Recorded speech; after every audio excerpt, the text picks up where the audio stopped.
გადამწყვეტი ბრძოლა საქართველოსთვის რახანია დაწყებულია, მაგრამ ჩემი აზრით ეს გადამწყვეტი ბრძოლა საქართველოსთვის შედის გადამწყვეტ ფაზაში.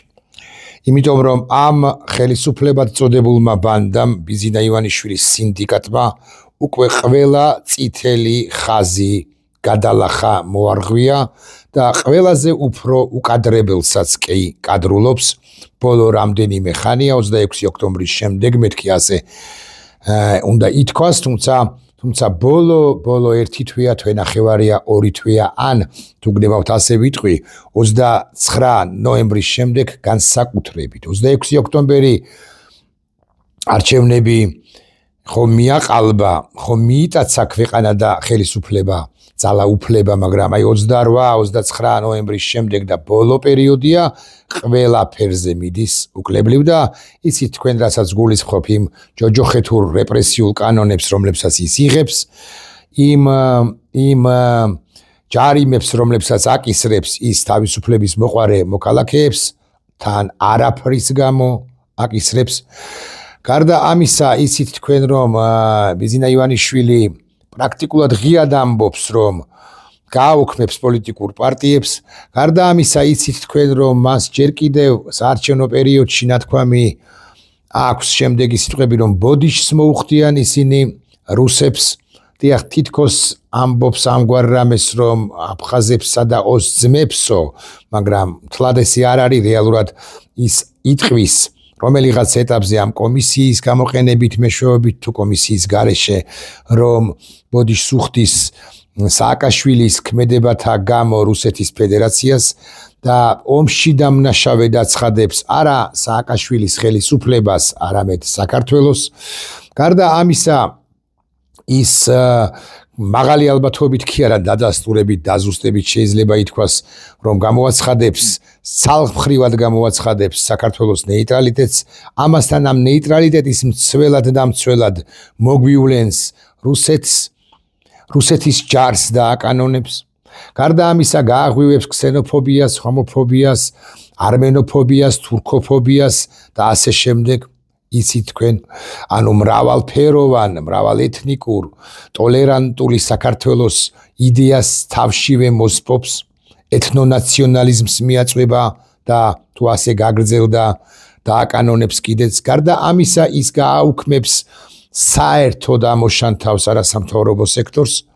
ისედაც მიასუსტა გვარიანად. გარდა ამისა, ის ერთპარტიული ხო იქნება ქვეყანა, მაგრამ ერთ ხმაში იქნება მედია სივრცეც, ის გააუქმებს მედიას, კრიტიკულ მედიას მის მიმართ. ის დანიშნავს მის ოპოზიციას, ეგრეთ წოდებულ ცხადია, ის მიისაკუთრებს უკლებლივ ყველაფერს, ის იმისაკუთრებაც მას შეუძლია და მას შეუძლია ყველაფრის მისაკუთრება იმ შემთხვევაში, თუ ის არის ძლიერი. აქედან გამომდინარე, გადამწყვეტ ფაზაში შედის ჩვენი ბრძოლა თავისუფლებისათვის და ჩვენი ბრძოლა თავისუფლებისათვის და ქვეყნისათვის, ჩვენი სამშობლოსათვის, რომელიც ვერა და ვერ დაუძვრა რუსეთს აგე ბოლო აღდგენილი დამოუკიდებლობიდან, ან 90-იანი წლების დასაწყისიდან, აგე უკვე 34 წელიწადია. მიუხედავად არაერთი მცდელობისა, პრაქტიკულად ყველასი, ვინც ივანიშვილის გარდა, ვინც ხელისუფლებაში ყოფილა. ზუსტად გამსახურდია ცხადია და ცხადზე ცხადია ედუარდ შევარდნაძისა, რომელიც სასაკვირველია საკრიტიკო იყო ბევრ სფეროში, საკადრო პოლიტიკაში, გადაწყვეტილებებში და ასე შემდეგ ბალანსის პოლიტიკაში, მაგრამ ედუარდ შევარდნაძეც კი ცდილობდა, რომ ერთი ხანობა ცდილობდა, რომ დაეძვριნა, გამოეტაცა საქართველოს რუსეთის კლანჭებისაგან. მიხეილ სააკაშვილზე ხომ არაფერს ვიტყვის, მიუხედავად ბევრი შეცდომისა, უბეურესი შეცდომისა, რომლებიც დაუშვა მისმა ხელისუფლებამ, განსაკუთრებით ესე 2007-2008 წლიდან უფრო, ხო? ამის მიუხედავად სააკაშვილიც რასაკვირველია ცდილობდა, რომ როგორღაც დაეხსნა ურჩხული რუსეთისაგან საქართველო და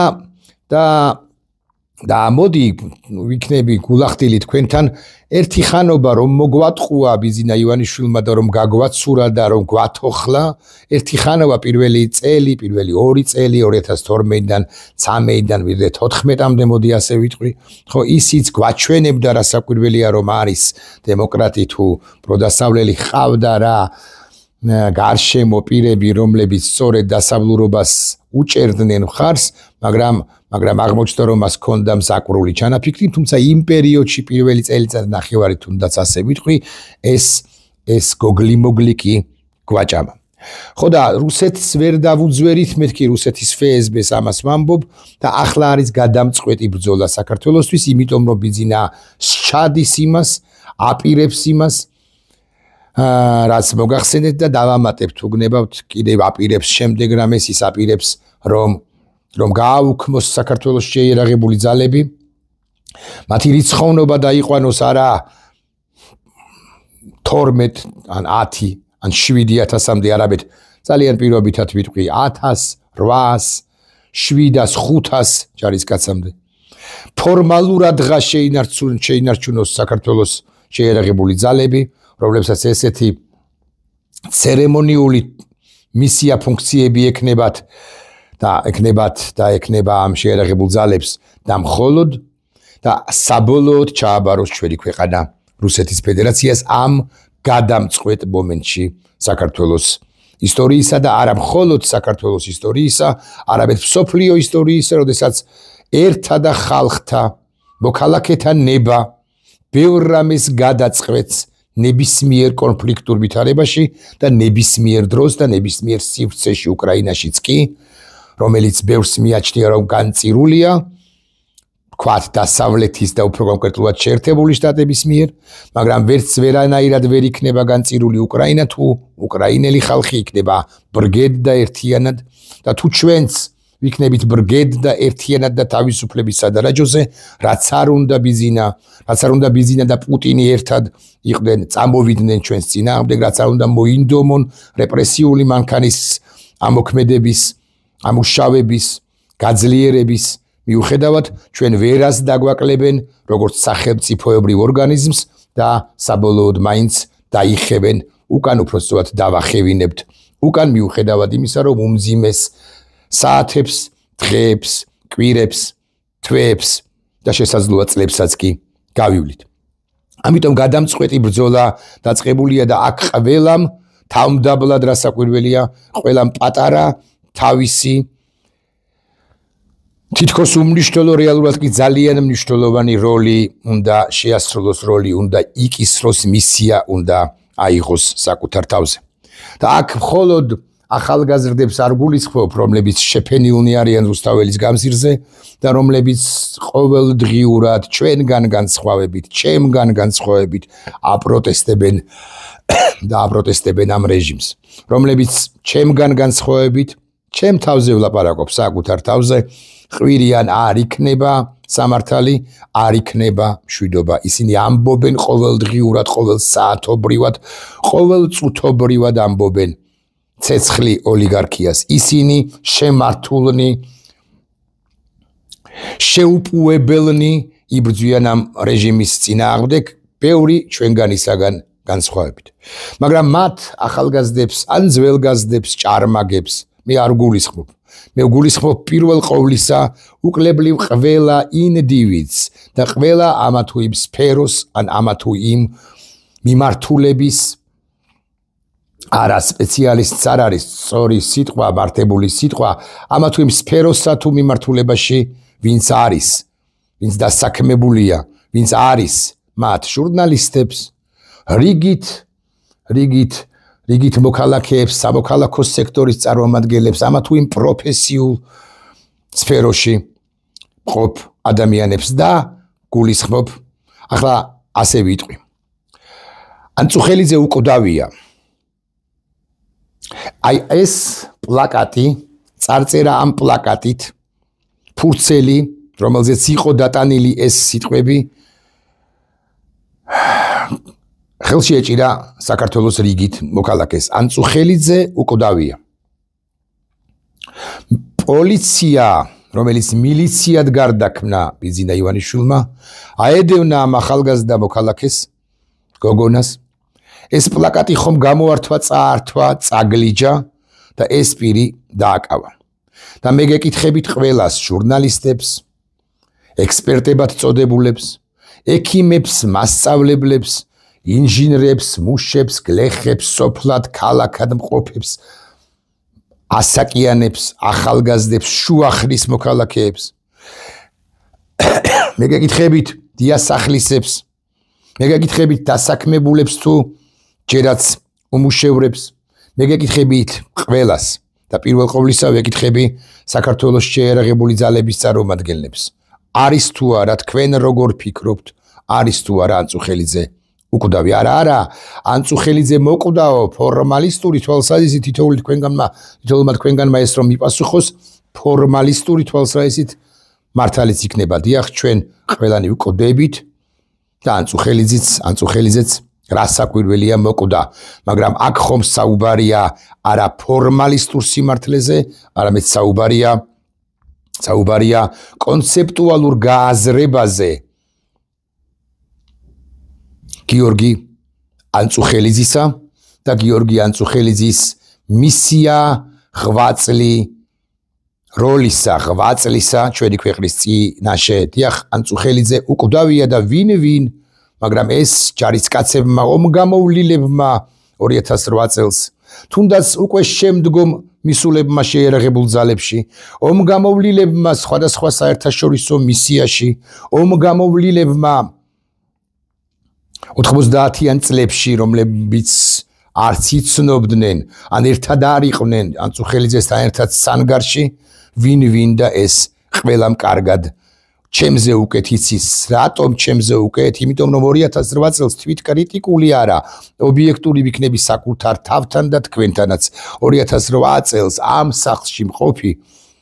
მაშინ არ იყო სოციალური ქსელები და გაზეთებისთვის, ან ვებგვერდებისთვის, მე ვწერდი, ხო, სოციალური ქსელი Facebook-ი არ იყო, მაგრამ იყო ფორუმები. ასეთი ტელეფონი კი არ მქონდა, კომპიუტერი მქონდა, ისიც არა ლეპტოპი. მე ვწერდი, ოფლი მომდიოდა და იმდენს ვწერდი ქართულად თუ რუსულად, რუსეთის ჯოჯოხეთურობაზე, დეტალურად აღვწერდი იმას, რას აკეთებდა რუსეთი, რა ინფორმაციაც მქონდა იმაზე დაყრდობით, მაგრამ მე ბჭყალებში თუ ბჭყალებოდ მწერალი, მოდი ესე ვიტყვი, ჟურნალისტი კაცი უბჭყალებოდ, ვაკეთებდი მხოლოდ ამას, შევისვენებდი ხოლმე ამ სადაც ახლა ვარ ამ წერტილიდან ვიდრე მაციორამდე არის 6-7-8 ნაბიჯი, მივდიოდი, გამოვაღებდი აგვისტოს თვეში მაციوارს, იქ დამხვდებოდა ცივი წყალი, მოვსვამდი ხოლმე ამ ცივ წყალს და მაყოფილი კი არა, გაგრილებული, უბრუნდებოდი ამ სავარძელს, მოვკალათდებოდი და ვწერდი, მაგრამ ჩემზე ბევრად კარგად იციან 2008 წლის ამბები და ამბავი, რომ ანწუხელიძე უკვდავია, მოქალაქეებმა, რომლებიც სანგრებში ჯარისკაცებმა, ნამდვილმა ჯარისკაცებმა, რომლებიც იმხანად იყვნენ სანგრებში, რომლებმაც ოფლი კი არა, ცხელი აგვისტოს დღეებში, არამედ სისხლი ნახეს, რომლებსაც ჩააკვდათ ძმადნაფიცი, მეგობარი, თანამებრძოლი, ახლობელი ან სულაც უცნობი თანამებრძოლი კლავებში, რომლებმაც დაინახეს სიკვდილი, ჩახედეს სიკვდილს თვალებში, რომლებმაც იციან, რას ჩადიოდა, რა სისასტიკეებს ჩადიოდა მათი შვილების და ქვეყნის და თავისუფლების წინააღმდეგ ბრძოლაში, ომში, მათ წინააღმდეგ რუსეთი და რუსეთის ფედერაცია და მისი სალდატები და ოკუპანტები. აქედან გამომდინარე მე უდრტვინველი ვარ მათთან შედარებით, თუმცა გასიგრძე განებული მაქვს თხემიდან ტერფამდე, რომ რუსეთი ოკუპანტია და რუსეთია ოკუპანტი, რომ ანწუხელიძე უკვდავია და არა მხოლოდ ანწუხელიძე, არამედ ის ბიჭები, რომლებიც შეეწირნენ საქართველოს თავისუფლებისათვის ბრძოლას და თუ მე მოკალათებულმა მარჯვნივ, ჩემგან ხელმარჯვნივ სავარძელში, რომელიც ვწერდი და მხოლოდ ვწერდი, არა წერაც ამბავიაო ვინმე იტყვის და მეც გეთანხმებით რომ წერაც ამბავია რასაკვირველია საინფორმაციო ომია და ასე შემდეგ მაგრამ მე ცივი წყალი მაცივარში მქონდა ხოლო იმათ ჯარისკაცებს თქვენ ჯარისკაცებს გენატრებოდათ ერთი ყლუპი წყალიც კი შესაძლოა თქვენ შესანიშნავად ან ჩემზე ბევრად უკეთ იცით ან უნდა იცოდეთ რომ ანწუხელიძე უკვდავია ხო და მე გეკითხებით თქვენ როდესაც ასეთი ამბავია ჩვენს ქვეყანაში როდესაც ბიზინა ივანიშვილი ოლიგარქი ბანდიტი ეს ქართულ გვარიანი რუსი ამ ქვეყანას აბარებს რას ჩავდივართ თითოეული ჩვენგანი მესმის რომ ბევრ ჩვენგანს აქვს ფინანსური ასე მაგალითად ვალდებულებები კრედიტები მესმის რომ ბევრი ჩვენგანი მიზესთა გამო ხმას ვერ იღებს ხათრის გამო მათ შორის მესმის რომ არის იმგვარი კონიუნქტურა ჩამოყალიბებული რომელიც თავისუფალი ქმედების შესაძლებლობას არ ძნელად იძლევა მესმის რომ არის ვალდებულებები ოჯახის წინაშე მინიმუმ იმ საზოგადოების წინაშე რომელშიც ვტრიალებთ რომლებიც ჩვენ თავისუფალ სიტყვას არ გვაფიქსირებინებს მაგრამ რაც არ მესმის ჟურნალისტებისაგან ეგრეთ წოდებული დადუმებული ექსპერტებისაგან მოქალაქეებისაგან მოდი ასე ვიტყვი არ მესმის როდესაც ვინმე ამბობს ანწუხელიძე უკვდავია და ამ ვინმეს მოქალაქეს ერთს ან ბევრს ამის გამო აპატიმრებენ ამ ფურცელს ამ წარწერით ხევენ აგდებენ ანადგურებენ წვავენ ამ შემთხვევაში როგორ ღავდუმვართ და რა ჩვენს ვალდებულებებზე თუ ოჯახის თუ სამეგობროს თუ სანაცნობოს თუ სანათესაოს თუ ფინანსურ ვალდებულებებზეა საუბარი ბანკის ან რომელიმე ფინანსური ინსტიტუციის წინაშე თუ ჩვენ ამას ვერ ან არ ვაპროტესტებთ აქედან გამომდინარე ჩვენი დუმილით ერთგვარად ვაღიარებთ და ვუდასტურებთ ამ ბანდას რომ ანწუხელიძე მოკვდა და თუ ანწუხელიძე მოკვდა მაშინ მოკვდა საქართველოც დიახ ანწუხელიძე ერთი კონკრეტული გიორგი ანწუხელიძე და ასეთი ანწუხელიძე ანუ გმირი ჩვენი ქვეყნისათვის თავ შეწირული ადამიანი არის უამრავი მათ შორის საქართველოს უახლეს ისტორიაში გვარები დავასახელო და რომელი საუკუნიდან უნდა დავიწყო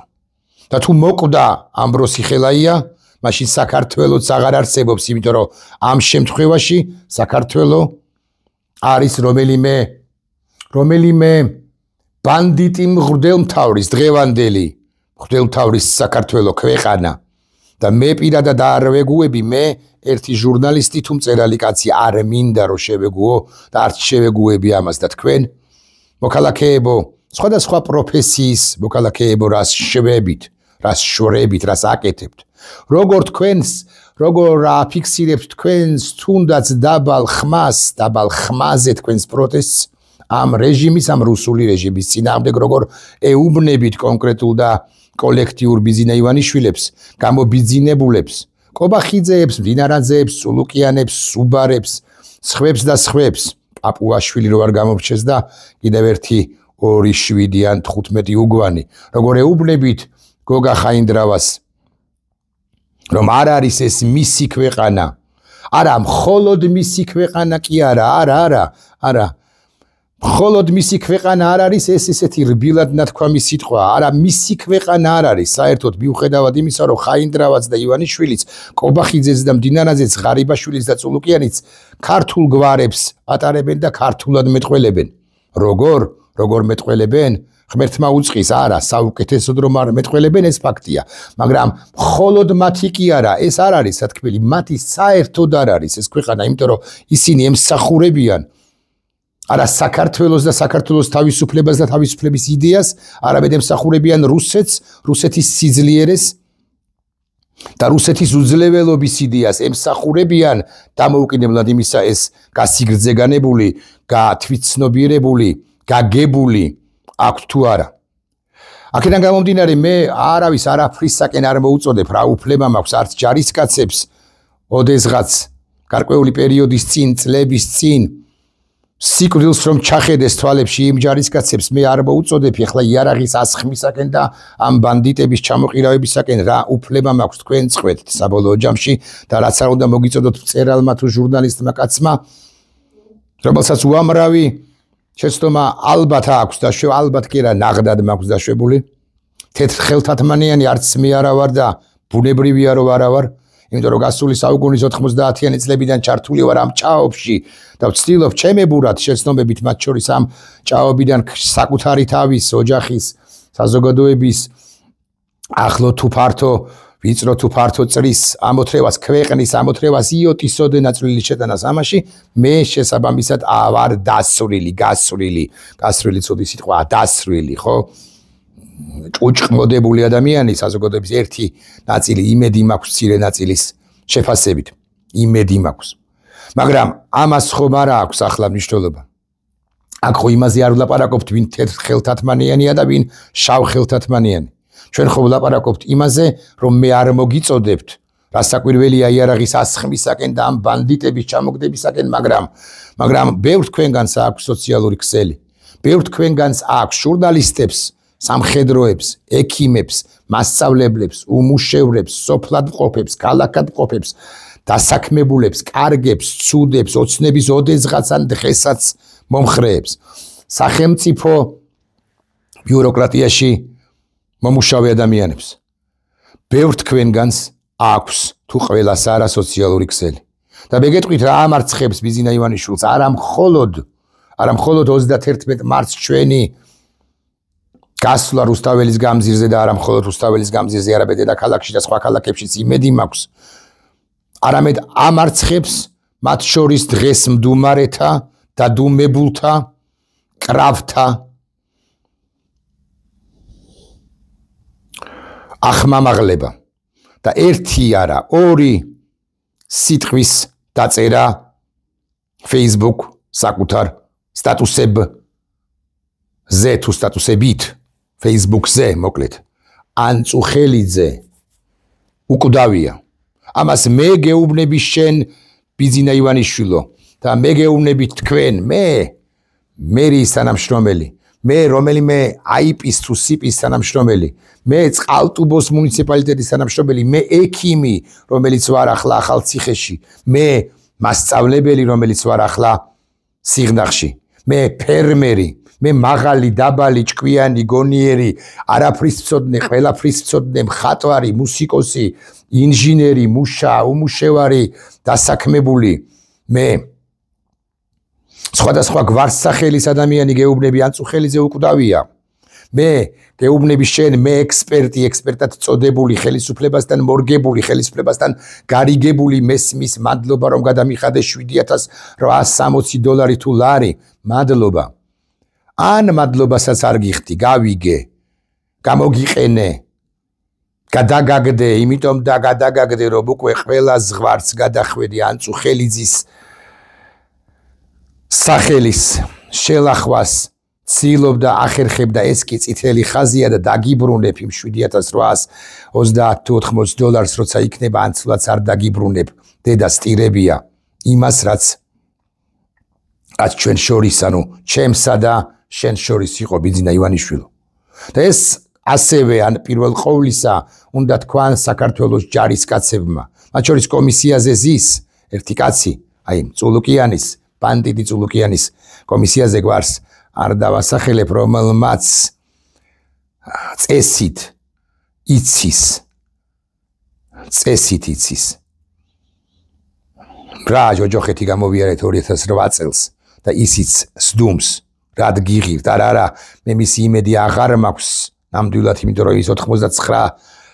ბანდიტს შორის არის მაგრამ სხვისი მათ შორის გენერლის ერთი გენერლის მინიმუმ ან რამდენიმე სიკი ჯერაც მაქვს მე ოპტიმისტ კაცს ამიტომ პირველ ყოვლისა საქართველოს მცველებო ჯარისკაცებო ოფიცრებო შეიარაღებულ ძალებში ოდესღაცა ნახლა დასაქმებულებო მყოფებო უფრო ზუსტი რომ ვიყო მასწავლებლებო, ინჟინერებო, ექიმებო, სტუდენტებო, სპორტსმენებო, სხვადასხვა ან რა გინდა რა პროფესიის ადამიანებო, ხალხნო,